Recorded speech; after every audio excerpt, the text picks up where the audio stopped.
بھائی کہتا ہے بہن کو، توجہ کرو، کبھی دنیا میں انصاف کی بات کرنے والے لوگ بھی زندہ تھے. کفر اسلام ایک اور چیز ہے، انصاف کی بات تو کہا کرتے تھے. بھائی کہنے لگا بہن سے کہ میری بہن، چادر تیرے سر پہ نبی کی، کالی کملی والے کی چادر تیرے سر پہ ہے، یہ اس کے دیوانے تجھے ساتھ لے کے آئے ہیں اور انہوں نے تیری عزت اور آبرو کی حفاظت کی ہے. تو یہ بتا کلمے سے خالی آئی؟ ایسے دربار سے خالی آ گئی؟ خزانہ لوٹ رہا وہاں تو خالی تو نہیں آ گئی؟ بہن کہنے لگی کہ ہاں خالی آئی ہوں. مطلب یہ کہ میں نے کلمہ نہیں پڑھا، ایمان قبول نہیں کیا، دین قبول نہیں کیا، اسلام اور اس کا مذہب میں نے قبول نہیں کیا. بھائی کہنے لگا تف ہے تجھ پر، تجھے ایسے دربار سے خالی اٹھتے شرم نہ آئی؟ اور دربار رسالت اور خالی آ گئی؟ کیا بات کہی ہے عورت نے، سبحان اللہ، اللہ اکبر. کہنے لگی 2 وجہ سے میں نے کلمہ نہیں پڑھا. دل میرا چاہ رہا تھا، اندر میرا کہتا تھا کہ جب میرے سر پہ یہ چادر آئی، میرا تو دل چاہتا تھا کہ لپٹ جاؤں قدموں سے آقا کے. بھائی میرا دل چاہتا تھا میں کھڑی ہو جاؤں دربار میں اور یوں کہوں میرا دل ہو تیرا گھر ہو، میرا دل ہو تیرا گھر ہو، تیرا در ہو میرا سر ہو. تمنا مختصر سی ہے مگر تمہید طولانی. میں نے کلمہ 2 وجہ سے نہیں پڑھا. پہلی وجہ تو یہ کہ جب تو سنتا، تجھ تک یہ بات پہنچتی کہ میری بہن نے کلمہ پڑھ لیا، تو شاید تیرے دماغ میں یہ بات نہ آ جائے کہ میری بہن سے مسلمانوں نے زبردستی کلمہ پڑھوایا ہوگا. اس لیے میں نے نہیں پڑھا. تیرے دماغ میں یہ بات نہ آئے کہ مسلمانوں نے مجبور کر کے، قیدی بنا کر کے جو لے گئے تھے، مجبور کر کے کلمہ پڑھایا اور میری بہن نے ڈر کے مارے کلمہ پڑھا. کلمہ پڑھنے کا پختہ پروگرام ہے. مزہ تو اب آئے گا نا، یہاں سے آزاد ہو کر جاؤں گی. اور دوسری بات اس نے اور پتے کی کہی. کہنے لگی بھائی میں نے کلمہ اس لیے بھی نہیں پڑھا کہ بہن جنت میں جائے بھائی دوزخ میں جائے. اصل میں تجھے لینے آئی ہوں، دونوں چل کر اس دربار کی غلامی کریں گے.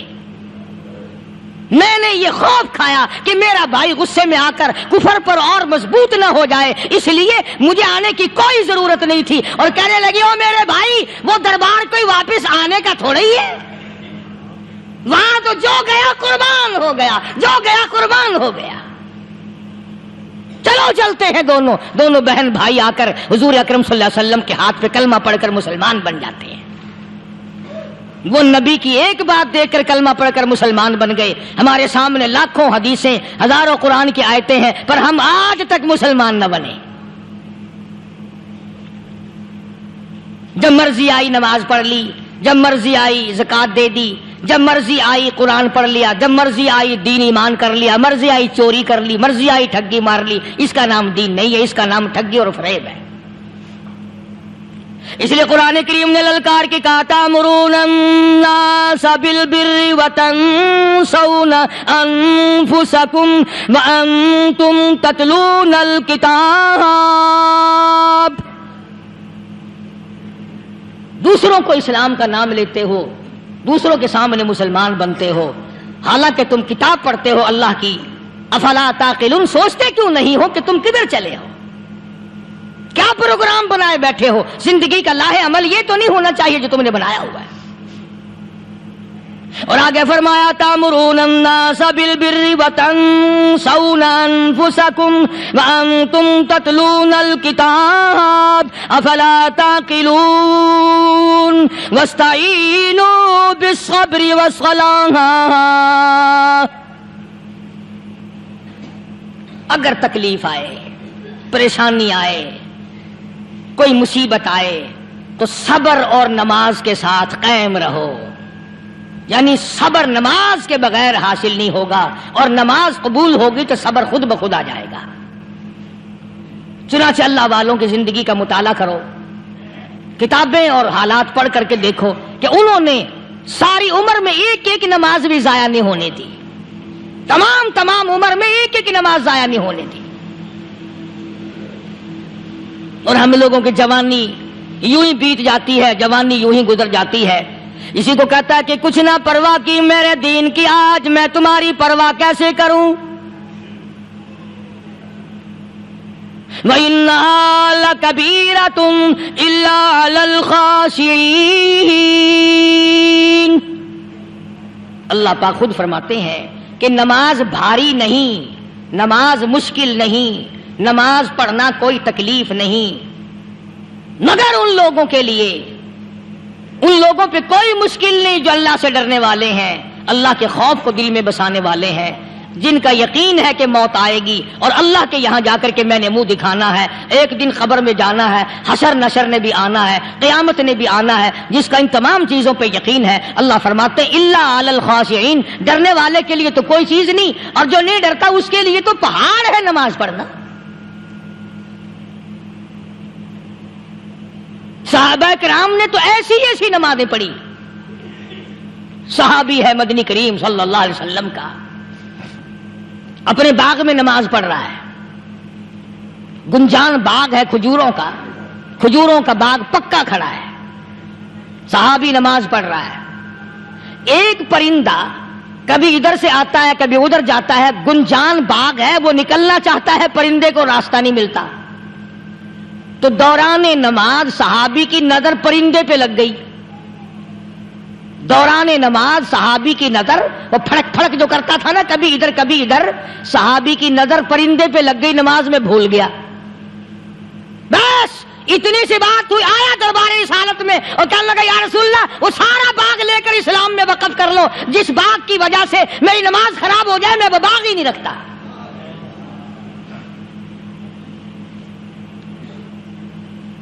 ہمارے یہاں بھی کوئی عظمت ہے نماز کی؟ کون پرواہ کرے؟ ان لوگوں کے یہاں تمام کا تمام نظام دین کا اپنا بنایا ہوا نہیں، جو دربار رسالت صلی اللہ علیہ وسلم سے نظام ملا نماز کا، انہوں نے صحیح معنوں میں وہ قائم کیا۔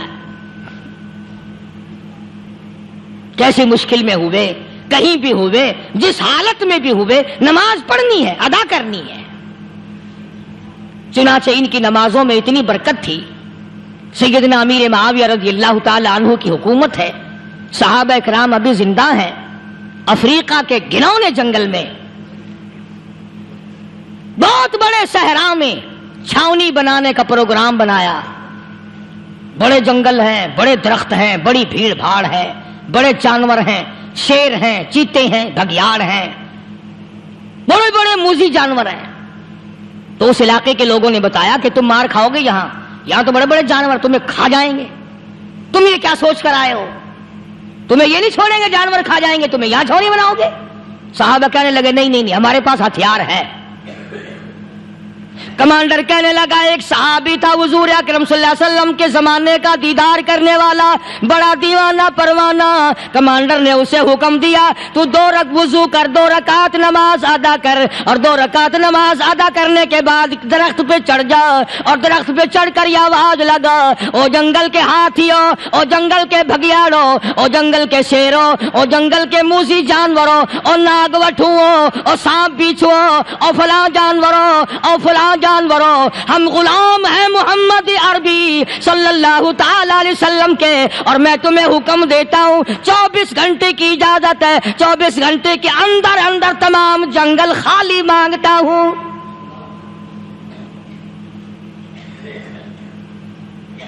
ماشاء اللہ نافذ کر دیا حضور کے غلام نے، ہاتھیوں پہ، جانوروں پہ، چیتوں پہ، بھگیاڑوں پہ، شیروں پہ۔ اور اعلان کا رخ دیکھیں آپ، کہا کہ 24 گھنٹے کے بعد جو ملے گا اسے قتل کر دیا جائے گا۔ اب اگر ہم میں سے وہاں کوئی ہوتا، کہتے ہو بڑے پاگل ہیں بھائی، کس سے باتیں کر رہے ہیں؟ ہاتھیوں سے باتیں ہو رہی ہیں، چیتے اور شیروں سے باتیں ہو رہی ہیں، بھگیاڑوں سے گپیں ہو رہی ہیں، لے جاؤ پاگل خانے میں. مگر یہ بات نہیں، صحابہ جانتے تھے شیر بھی اس کی مخلوق ہے، چیتا بھی اس کی مخلوق ہے، بگیاڑ بھی اس کی مخلوق ہے، ہاتھی بھی اس کی مخلوق ہے، اور ہم اس کے دیوانے ہیں، ہم اس کے بندے ہیں. جب اس کا ہی حکم نافذ کرنے کے لیے ہم نکلے ہیں، اب ہمارے سامنے کوئی چیز ٹھہر نہیں سکتی. تاریخ شاہد ہے. گیبن مورخ انگریز لکھتا ہے، امریکہ کا بہت بڑا پروفیسر تور آندرے انگریز مورخ لکھتا ہے کہ صحابی کی یہ بات سن کر جنگل میں کھلبلی مچ گئی، جانوروں میں شور مچ گیا، چیتے بگیاڑ اور طوفان مچ گیا. شور مچاتے ہوئے تمام کے تمام نے جنگل خالی کر دیا.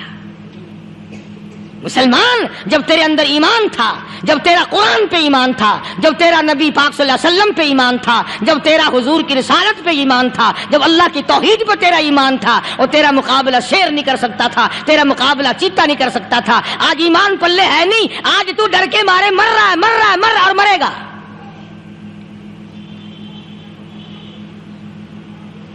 ایک صحابی جنگل میں راستہ بھول گیا اور بھول کر اور زیادہ صحرا میں جنگل میں نکل گیا. دیکھتا کیا، صحابی سامنے سے شیر آیا.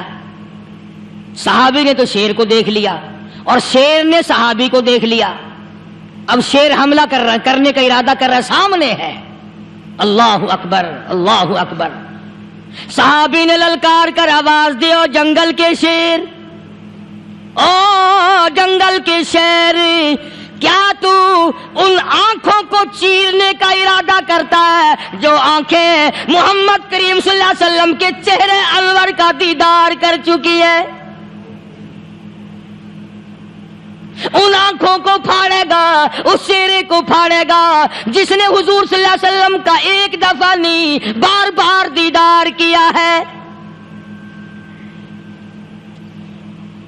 تاریخ شاہد ہے.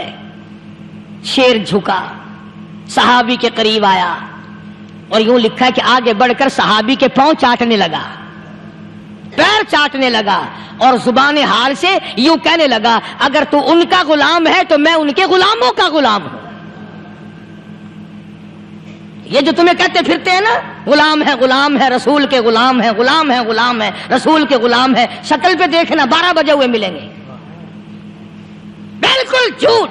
شکل نہیں غلاموں والی، اخلاق نہیں غلاموں والا، اعمال نہیں غلاموں والے، عقائد نہیں غلاموں والے، سیرت نہیں غلاموں والی، لباس نہیں غلاموں. اور غلام کائے کا؟ بازاروں میں پھرتے ہیں نا، جلوس نکالتے ہیں، غلام ہے رسول کے غلام ہے. اس گلی سے نکلے، آؤ یار بڑی اچھی فلم لگی، وہاں چلتے ہیں. اب غلام فلم میں جا رہے ہیں، اب غلام بدماشی کرنے چلے ہیں. تو صحابی نے جب آواز دی، شیر نے جھک کر صحابی کے پاؤں چاٹے. اور یوں لکھا مورخین نے کہ بظاہر یوں کہنے لگا کہ تو راستہ بھول گیا، دم ہلاتا ہوا چلا، صحابی کو راستے میں چھوڑ کے گیا. اور مورخین نے یہاں تک لکھا ہے کہ جب صحابی سے شیر واپس ہونے لگا تو بھڑبڑا رہا تھا، گویا صحابی کو اپنی طرف متوجہ کرتا تھا. اور اس کے بعد خوشامدانہ عاجزانہ پہلو سے یہ کہتا تھا کہ او جانے والے، جس کا تو دیدار کرے گا اس کو میرا بھی سلام کہنا، ان کی خدمت میں میرا بھی سلام عرض کرنا. کوئی ایک واقعہ نہیں ہے. مدینہ منورہ سے شام کے راستے میں شیر آ کر کے بیٹھ گیا، لوگوں کا راستہ بند ہو گیا.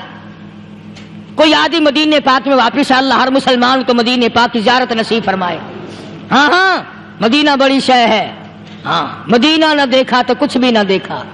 ہاں الہی دکھلا دے مدینہ کیسی بستی ہے، جہاں پر رات دن مولا تیری رحمت برستی ہے. وہ شہر نرالا، وہ گلیاں نرالی، وہ شاہراہیں نرالی، وہ گنبد خضرا نرالا. خدا کی قسم وہاں جو آسمان سے نور برستا ہے وہ بھی نرالا ہی ہے. کسی نے آ کر مدینے میں کہا کہ راستے میں شیر بیٹھا ہے، لوگوں کا راستہ روک رکھا ہے. عبداللہ بن عمر رضی اللہ تعالی عنہ، صوفی صحابی، کوئی ایڈا بہادرانہ کام کرنے والا بھی نہیں، لاٹھی نہیں مانگتا، تلوار نہیں اٹھاتا، نیزہ نہیں اٹھاتا، تیر نہیں لیتا، گولی کا سامان نہیں، تیر و تلوار کا سامان نہیں، کوئی چیز نہیں، بے دھڑک بے جھجک جا کر شیر کا کان پکڑ کے مروڑ کے صحابی کہتا ہے تجھے کس نے اجازت دی حضور کے غلاموں کا راستہ روکنے کی؟ تجھے شرم نہیں آتی؟ تو سرکار مدینہ کے غلاموں کا راستہ روکے بیٹھا ہے۔ تاریخ شاہد ہے، دم ہلاتا ہوا جنگل کو بھاگ گیا۔ اور آج اولاد ہمارے کہنے کی نہیں، شیروں کو تو کیا منائیں گے، اولاد نہیں مانتی، بیوی نہیں مانتی، کچھ اپنا بھی قصور مان لو نا، کچھ گڑبڑ ہے نا اندر۔ اختر شیرانی نے بڑی عجیب بات کہی، اسی کو کہتا ہے کہ یہ عذر امتحان ہے، جذبہ دل کیسا نکل آیا، یہ عذر امتحان ہے، جذبہ دل کیسا نکل آیا، میں الزام ان کو دیتا تھا، قصور اپنا نکل آیا۔ گریبان میں جا کر دیکھو، ٹٹول کر کے دیکھو، اپنی نیتوں کو ہاتھ مار کے دیکھو، اپنے عقیدے کو ٹٹول کے دیکھو، اپنے ایمان کو تلاش کر کے دیکھو، اپنی نظروں سے پوچھو، اپنی زبان سے پوچھو، اپنے پیٹ سے پوچھو، تیرے اندر کیسی روزی جا رہی ہے؟ کیوں کر ہم کامیابی سے ہمکنار ہوں؟ یہ خلقت پھر ہمارے لیے غیر کیوں نہ بنے؟ یہ سارا جہان ہمارا دشمن کیوں نہ بنے؟ صحابہ تو ایسے بے دھڑک تھے، کسی شہنشاہ کی پرواہ نہیں کیا کرتے تھے، کسی شہنشاہ کی پرواہ اللہ والے نہیں کرتے تھے۔ تم تو بڑے پیروں کو ماننے والوں، پر جو میں بات بتاؤں گا پیر کی وہ نہیں مانو گے۔ مجدد الفسانی سرہندی سب کہہ دو رحمت اللہ علیہ، نقشبندی خاندان کے سربراہ ہیں، بہت بڑے بزرگ ہیں، پکڑ کر کے لے گئے حکومت والے، بادشاہ کو سجدہ کرانا ہے، بادشاہ کو سجدہ کرانا ہے۔ وہ کائے کا سجدہ کرتے تھے؟ وہ کسی سے ڈرتے ہی نہیں تھے، اللہ والا کسی سے ڈرا ہی نہیں کرتا۔ تو یوں سنا کہ انتظام کیا گیا کہ دربار کے قریب جا کر ایک دیوار بناؤ، اس میں ایک چھوٹی سا روشن دان دریچہ موری لگاؤ، جس میں سے جھک کر بندہ اندر داخل ہو، تاکہ ایک دفعہ جھک جائے صحیح، یہ پیر، یہ درویش، یہ قلندر، یہ ولی، یہ مولوی جو اکڑا ہوا ہے اسے جھکا لو جس طرح سے بھی ہو سکے۔ اب تمہاری نظروں میں تو ہماری کوئی قیمت نہیں، تم جو یہاں جمعہ پڑھنے آتے ہو تمہارے خیال میں ہماری کوئی قیمت نہیں، وضو کیا، سنتیں پڑھی، جمعہ پڑھایا، بس ہمیں نہ کوئی جانتا ہے نہ کوئی پہچانتا ہے۔ تم کیا جانو کہ صوبائی ہوم ڈپارٹمنٹ میں ہمارے تذکرے، مرکز گورنمنٹ میں ہمارے تذکرے، کون سیدھا چل رہا ہے، کون الٹا چل رہا ہے، کون ہمارے لیے خطرناک ہے، اور تمہیں کیا پتا؟ ہمیں تو لوگ ڈبل سٹار لکھتے ہیں۔ مجدد الفسانی سرہندی رحمت اللہ علیہ کے لیے کھڑکی بنائی گئی، جھک کر داخل ہوگا، اسی بہانے سے جھک جائے گا۔ مگر اللہ والوں کو عقل اللہ ہی عطا کرتا ہے۔ جب وہاں گئے نا، انہوں نے کہا جی اس میں سے داخل ہو کے اندر چلنا ہے۔ مجدد صاحب نے پہلے دونوں پیر داخل کیے، بجائے یوں جھک کر داخل ہونے کے یوں لمبے ہو کے داخل ہوئے، پیر اندر پہلے داخل کر لیے، یعنی اور بے ادبی کی کہ پیر پہلے لیتے ہوئے، میرے پاؤں ہے تیرا سر ہے، لاؤ ملاقات کر۔ اللہ والا جھکا ہی نہیں۔ پر اس اللہ والے کو یہ پتہ نہیں تھا کہ میں تو زندہ کے سامنے نہیں جھکتا، یہ مرووں کے سامنے جھکتے پھریں گے لوگ۔ انہیں یہ پتہ نہیں تھا کہ یہ قبروں کی مٹی چاٹتے پھریں گے، یہ رات دن شرک کی لعنت میں گرفتار ہو کر کے مریں گے۔ لگے ہوئے ہیں میلے، بھر بھر کے خلقت جا رہی ہے، پھوڑے پھنسی کا علاج ہوگا، بیماریوں کا علاج ہوگا، پانی چشمے کا پی آؤ، پانی چشمے کا پی آؤ۔ مخدوم رشید کے علاقے کے سارے سال اس کھڈے میں لوگ ہگتے ہیں، اور انشاءاللہ یہ اس مہینے میں جا کر وہ گوں کا ملا ہوا تبرک پی کے آتے ہیں۔ بڑا بہترین تبرک ہے وہ۔ نوح علیہ السلام کی قوم نے کشتی پخانہ کر کر کے بھر دی تھی نا، حضرت نوح علیہ السلام اللہ کے حضور میں رو پڑے، فرمایا دیکھ میرے رب، تو نے حکم دیا، کہاں سے لکڑیاں لایا، چختے چیرے، تختوں کو جوڑا، اتنی محنت کی، میں نے کشتی بنائی اور ان ظالموں نے ہگ ہگ کے بھر دی۔ فرمایا میرے نو گھبرانا، اگر انہی سے نہ چٹوا دوں تو میری خدائی کیا ہوئی۔ گھبرانا، 950 سال مار کھانے والے پیغمبر میں تیرا ساتھی ہوں، تو کیوں گھبرایا؟ وہ کانوں تک لبا لب پخانا کر کر کر کے بڑھ دی، قوم میں بیماری پھیل گئی۔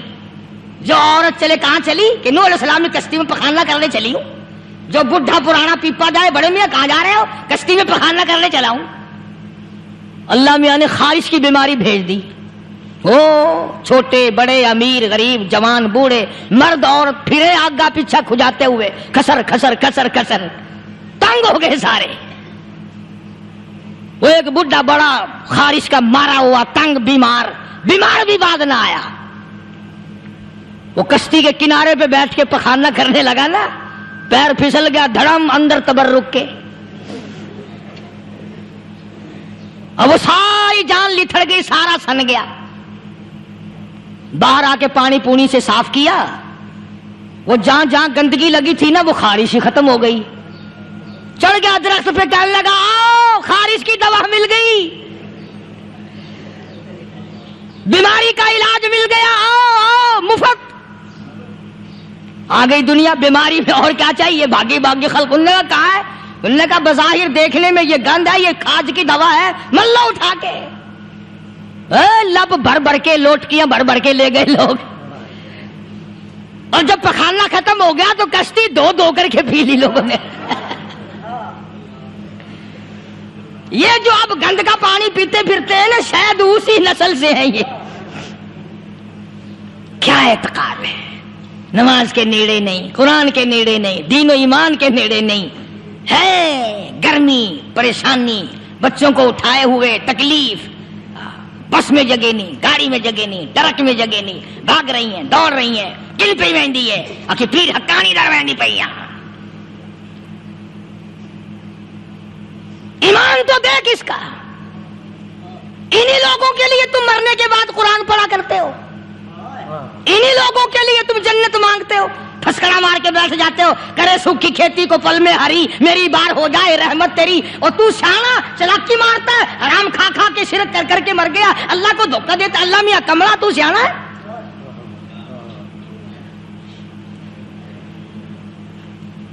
بتانا یہ چاہتا تھا کہ عقائد کو درست کرو، اپنے یقین کو بناؤ، یہ کوئی بات نہیں، کس نے تمہیں بتلایا ہے یہ طریقہ کار؟ حضور صلی اللہ علیہ وسلم کی اگر غلامی آپ کو ملی ہے، خدا کی بندگی اگر آپ کو ملی ہے، اللہ اور اس کے رسول کی غلامی کر، ان کی اطاعت کر، فرما برداری کر، اس سے ادھر ادھر مت جا ورنہ خطا کھائے گا۔ اللہ عمل کی توفیق عطا فرمائے۔ وآخر دعوانا ان الحمدللہ رب العالمین۔ اسمی وعلی آلہ واصحابہ برۃ الکرام۔ ربنا لا تزغ قلوبنا بعد إذ هديتنا وهب لنا من لدنك رحمة إنك أنت الوهاب۔ اللهم من أحييته منا فأحيه على الإسلام ومن توفيته منا فتوفه على الإيمان۔ یا اللہ سب بیماروں کو شفا عطا فرما، سب کے دکھ دردوں کو دور فرما۔ یہ حنیف لڑکا ہے، وہ بھی کہتا ہے میری اس کی بیوی بیمار ہے، ماسٹر شریف صاحب لئیے سے انہوں نے بھی کہا تکلیف کی، لے دعا کرو اللہ پاک شفا عطا فرمائے۔ یا اللہ سب کے کاروبار میں برکت عطا فرما۔ یہ سبزی منڈی میں حاجی صاحب ہیں، ان کا لڑکا محمد یاسین ہے، دعا کر دو اللہ تعالیٰ کاروبار میں برکت عطا فرمائے، اللہ سب کے روزی رزق میں وسعت عطا فرمائے۔ کچھ بچے ہیں، انہوں نے کہا ان کی والدہ بیمار ہے، اللہ پاک شفا کاملہ عاجلہ مستمر عطا فرما۔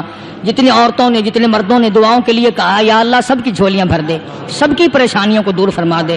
یا اللہ سب کو ایمان اسلام کا قدردان بنا، سب کو اس شرک و بدعت کی لعنت سے بچا، الہ العالمین بدعت سے بچا، سنت کے پھول عطا فرما، ایمان کامل پہ خاتمہ بالخیر فرما۔ ربنا تقبل منا انک انت السمیع العلیم وتب علینا انک انت التواب الرحیم۔